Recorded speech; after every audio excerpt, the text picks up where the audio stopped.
This is the Rambam's Guide of the Perplexed. We're in part 1, chapter 7. To bear children, yalod. The notion understood by means of this word is well known. It is that of procreation, thus, and they have borne him children. Deuteronomy 21:15. Afterwards, this word was used figuratively to designate the bringing into existence of natural things. Thus, before the mountains were brought forth, Proverbs 90, verse 2. It was likewise used figuratively to designate by analogy with procreation the notion of earth bringing forth her vegetal produce. Thus, and make it bring forth and bud, Isaiah 55, verse 10. It was likewise used figuratively with reference to happenings occurring in time as though they were things that were born.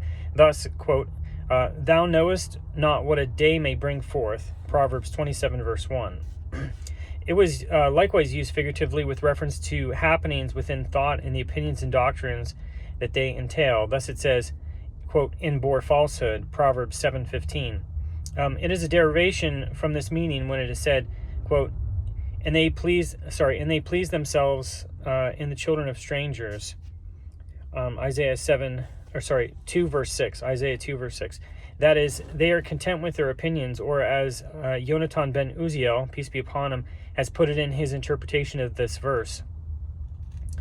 Quote, they walk according to the laws of the Gentiles. In this sense, whoever instructs an individual in some matter and teaches him an opinion has, as far as his being provided with this opinion is concerned, it is as it were engendered that individual. In this sense, the prophet's disciples were called sons of the prophets, as we shall explain when treating the equivocality of the term son. In this figurative sense, it is said of Adam, and Adam lived 130 years and begot a son in his likeness after his image. Genesis 5, verse 3. It has already been explained to you what the meaning of image of Adam and his likeness is. Now, none of the children of Adam born before Seth had been endowed with true human form, which is the image of Adam and his likeness, referred to in the words, the image of God and his likeness.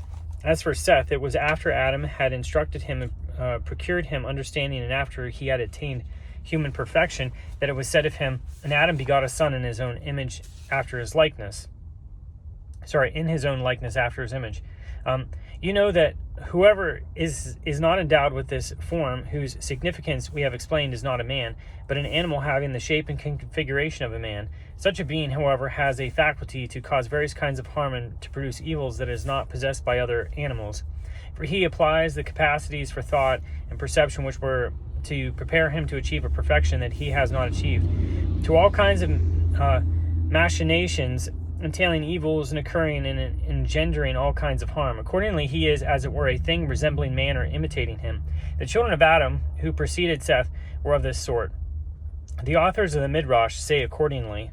This is Babylonian Talmud, Eruvin 18b. It says, during the entire period of 130 years, when Adam was under rebuke, he begot spirits. They mean devils. When, however, he again accorded him his favor, he begot a son resembling him, in his own likeness after his image. Accordingly, it says, and Adam lived 130 years and begot a son in his own likeness after his image. And you can compare that to Genesis Rabbah 20 and 24.